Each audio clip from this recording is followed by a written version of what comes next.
Assalamualaikum warahmatullahi wabarakatuh. Halo pemirsa cerita inspiratif dimanapun Anda berada. Salam sejahtera untuk kita semuanya. Semoga kita semua dalam keadaan sehat dan tetap dalam lindungannya. Kembali lagi dengan kami di channel Cerita Inspiratif, di mana kita akan berbagi kisah-kisah inspiratif penuh makna untuk Anda simak.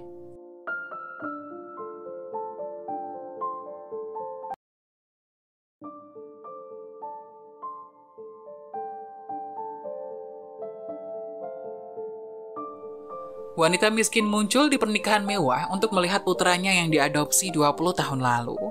Tak disangka, dia justru diejek oleh para tamu undangan. Endingnya bikin haru. Seorang wanita yang lemah dan miskin muncul di pesta pernikahan dan diejek oleh para tamu sampai seseorang mengungkapkan siapa dia, memberi pengantin pria hadiah besar yang dia inginkan sepanjang hidupnya. Siapa itu? Bukankah ada keamanan yang lebih baik di sini? Aku tahu dia bukan bagian dari keluarga Anastasia. Mereka semua wanita berkelas. Menurutmu dia bagian dari keluarga Taylor? Dia berantakan.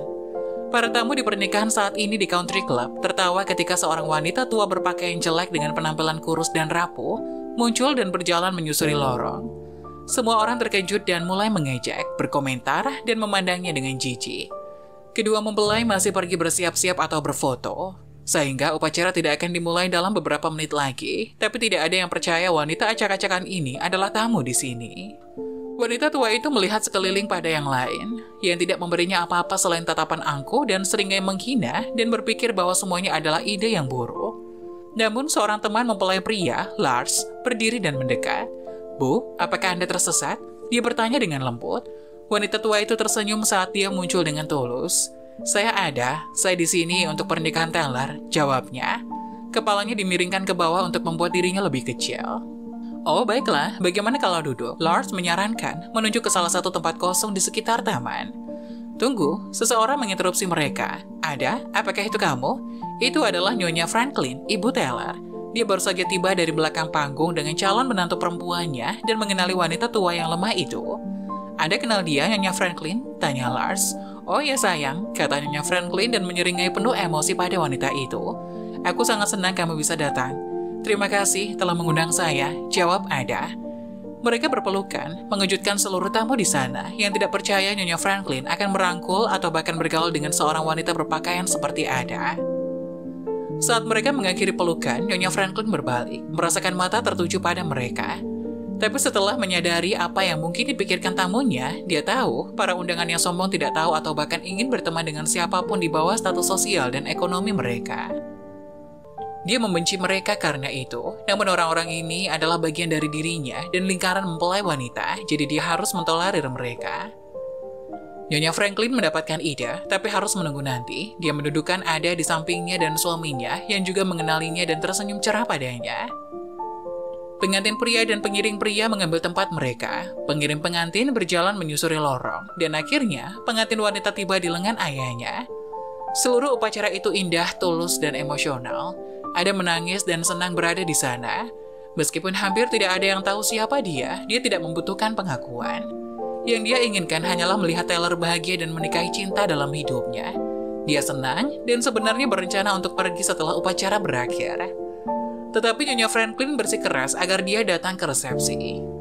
Pesta itu terasa aneh bagi Ada yang belum pernah menghadiri pesta pernikahan seperti ini sebelumnya. Bunga, dekorasi, makanan, minuman, dan semuanya lebih mahal dari apapun yang pernah dimiliki Ada. Dia merasa tidak pada tempatnya, tapi senang bahwa Taylor hidup seperti ini. Itu berarti pengorbanannya penting.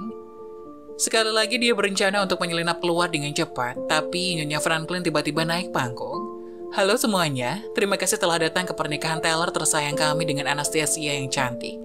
Kami sangat bangga dan sangat bahagia untuk kalian berdua. Tapi Taylor, ayahmu dan aku punya hadiah untukmu.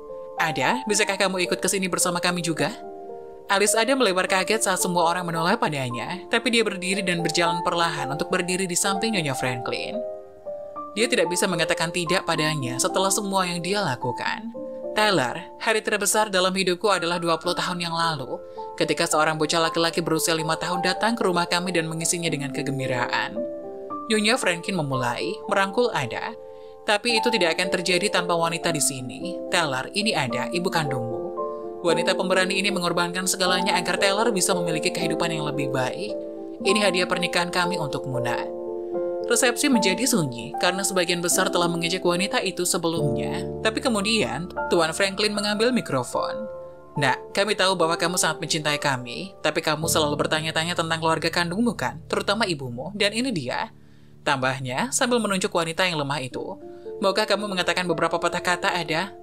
Taylor telah berdiri dari mejanya dan mempelai wanita menutupi mulutnya dengan tangannya. Ada menggelengkan kepalanya dengan cermat, tapi dia tidak bisa mengatakan tidak, ini adalah kesempatan. Halo Taylor, ini aku. Aku tahu kamu mungkin tidak mengingatku, tapi terima kasih kepada orang tuamu aku ada di sini sekarang.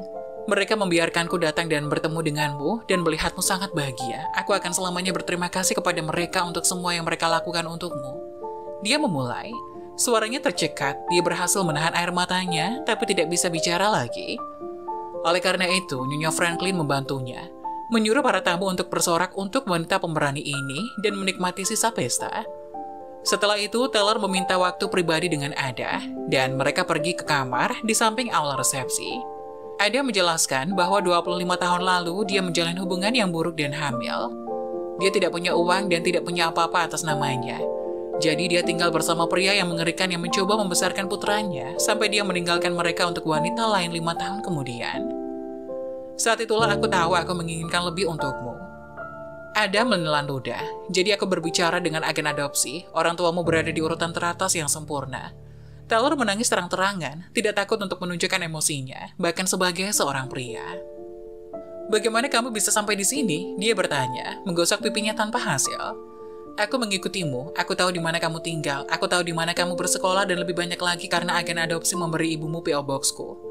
Dia mengirimiku kabar terbaru, jelas ada. Tapi baru-baru ini aku sakit dan aku menghubungimu untuk melihat apakah aku akhirnya bisa bertemu denganmu. Dia langsung setuju, orang tuamu adalah permata.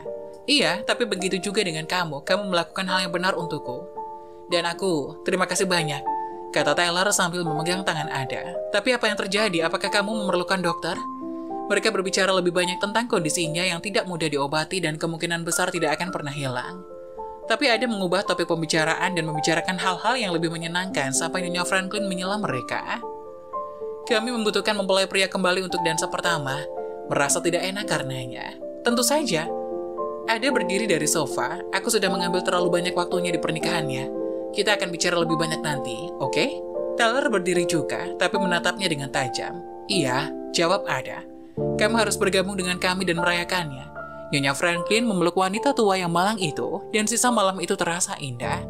Bahkan jika dia tidak pada tempatnya dalam pernikahan mewah itu, dia tetap diinginkan oleh orang-orang yang berarti. Setelah itu, dia dan Taylor membangun ikatan yang indah, dan dia bertemu dengan putrinya yang baru lahir, Laura Ada, dinamai untuk menghormati Nyonya Franklin dan ibu kandungnya. Itu adalah berkat terbesar dalam hidupnya. Ada meninggal dengan cara yang damai di tempat tidurnya beberapa bulan kemudian, mengetahui bahwa putranya hanya akan memiliki masa depan yang lebih cerah dan indah bersama mempelai wanita dan keluarganya. Apa yang bisa kita pelajari dari cerita ini? Menyerahkan anak untuk diadopsi adalah pengorbanan terbesar dan tanpa pamrih seorang ibu. Ada tahu dia tidak bisa memberi Taylor kehidupan yang baik dan melakukan hal paling menantang yang bisa dibayangkan. Jangan pernah mengejek seseorang karena penampilannya. Mengejek orang karena penampilan atau pakaian mereka tidak baik, dan para tamu di pesta pernikahan kemudian merasa tidak enak karena menghakimi Ada.